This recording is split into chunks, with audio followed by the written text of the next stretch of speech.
hit the like button. Almost 5,000 people on YouTube. Hit the like button and share, please. Thank you. Let's talk about this. This is the big one that everybody wants to talk about. Nancy Pelosi. Shout out to Nancy, the S&P queen, Oh the my real goodness. investor. Oh my goodness. And we spoke about her. Hey, auntie. Nancy Pelosi. She's at it. She's at it again. She's one of the greatest investors of our era. Apparently. Hands down. It's like, Well, she stole the jacket in Houston, put it on, so right back to DC. I mean, the timing of these trades impeccable. She's definitely a legendary investor, trader. Her positions have been legendary, and they're all public information. So that's what makes it even more in like a story. But they're saying that it's going too far. They're talking about potentially having regulation on politicians. So what's this Nancy Pelosi story all about, and how is it relevant to the average investor? All right, so I'm gonna give you a story and then we can comment on it. So the latest thing that has happened, right? We spoke about Apple probably in December when we talked about the time she's buying call options and having puts. So she bought up between 1 million and 5 million in shares of the computer chip darling Nvidia. All right, she exercised her call options on June 17th, according to documents. So what happened? When she executed the trade, it happened at the same time that Congress announced that they're moving closer to passing tens of billions of dollars in corporate welfare subsidies for U.S. semiconductor productions. So why does that make sense? Well, if they're going to spend tens of billions of dollars on semiconductors, and she votes on it, she votes on that, and it's a U.S. company, and it's probably one of the top 3 in the semiconductor space, you can see how this could be a conflict of interest, right? She has that type of information. We don't have that information, and she makes a call on it and sells, and now she has the option to have 5 million shares. You can see how this could be kind of confusing to the average consumer, right? They actually, and this happened today, a congressman actually was subpoenaed. I forget his name. I'll get his name in a sec, but he just got subpoenaed for insider trading. He had information, made a trade. Yeah. So, I mean, is it different? Is it any different? Is it any different? Then what well, and technically it's her husband. Her husband's trading. Her husband is trading, and then they're reporting it as soon as they do it. So with the insider trader, it's very tricky, and I don't want to upset or offend anybody, retail or institutional.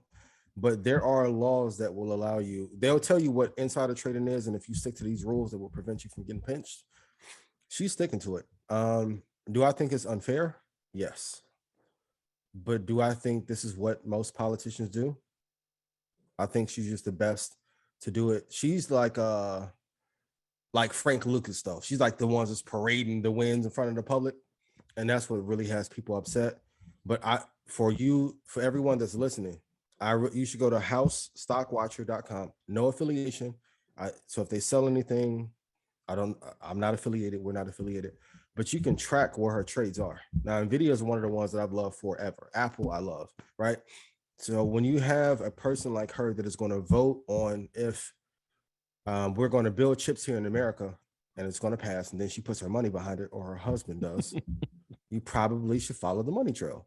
Like if I get note from 50 that he's going to sign an artist for $5,000, Betha, for $5,000. We're going to talk about that. Shout out to Mace. And then they gonna walk them right into Def Jam or Sony. I'm like, yeah, I should bet on that artist as well, right? We have to do the same thing with stocks. I think I know it can be disheartening and be like, well, those that are rich always find ways to get richer, but in this system there is no equality. We have to just know that. But maybe we can piggyback off of her trades and do well that way. Nancy's smart, man.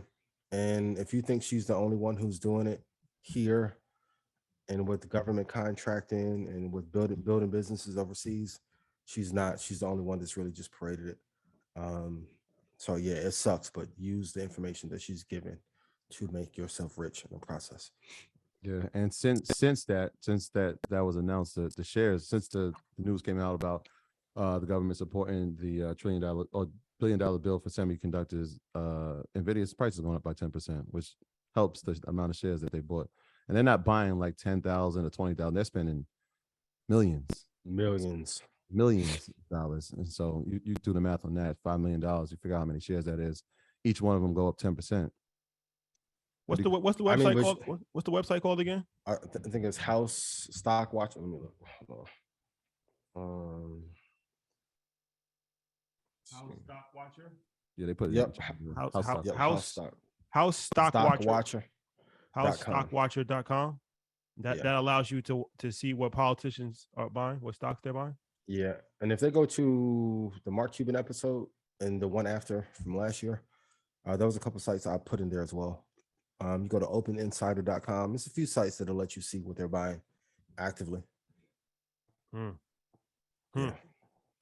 Therefore, segue, you should go listen to all previous Market Mondays episodes. I know some of you like, when you gonna put out a book? I was telling Stock Club last week. I'm like, the book was last season. I gave everything in slide format. So I know y'all be like, yo, when the slides? I'm like, gotta write another book. Gotta wait. Yeah, Maurice put a site in the chat, capitaltrades.com. Yeah, that's another good one too. Capital Trades. Shout out to Maurice in the chat. Yeah. All right. So what I'm gonna do is I'm just gonna sprinkle little InvestFest things in here periodically, so it's not like all in one. Yes. But there's only a few Black billionaires in America. That's a fact. And we have the privilege of speaking to one of them already, and we're speaking to another one at InvestFest. So Tyler Perry, but Don Peebles, who we spoke to last week, that was the legendary episode. He's a billionaire. He's in the process of building the tallest skyscraper in New York City in the Western Hemisphere, and he'll be at InvestFest.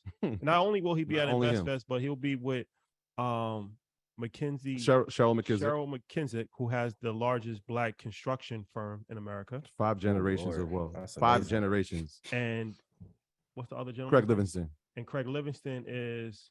Listen, I want y'all. This is what I want y'all to do. Before y'all Google these people right now, Cheryl McKinsey, and I'll put it in the chat so y'all can spell it out, so y'all don't make any mistakes. Donahue Peoples, obviously, if you watched last week's episode, and Craig Livingston, and look at the work that they've done in real estate.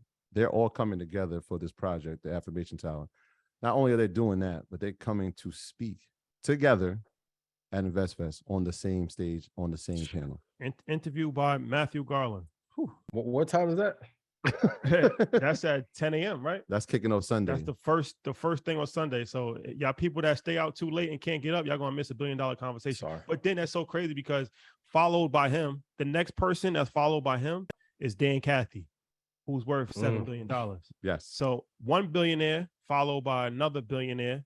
Dan Cathy, the CEO of Chick-fil-A, he's worth $7 billion. David Shands will be interviewing him. Shout out to Dave Shands. And then right after lunch is EYL's conversation with Tyler Perry. Another billionaire. Hold on now. Yeah, if you're keeping count, that's 3. It's 3 for you. That's 3 on Sunday. What's following that though? Ashley, when the Tyler thing happened, I'm sitting on the concrete. Following that is Ian Dunlap's keynote address. Ooh. We set the stage up for you. Ooh. No pressure. Oh, I'll deliver. I can't wait. I think he's up for the job. Sunday is tell Madea to come out. I need Madea to walk me out. What's up? Heavy hitters. And then closing, Ash Cash is interviewing Dame Dash, DJ Envy, and T.I. Yep. And then we got the women's panel with Angela Yee, Milano, and the CMO of BET, and Kiana Watson is doing that. That's Sunday fire. All day. And then Rick Ross. Rick Ross. Sunday. Told you.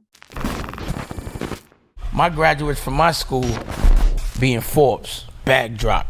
Bag drop. A mic drop. Bag drop. Bag drop.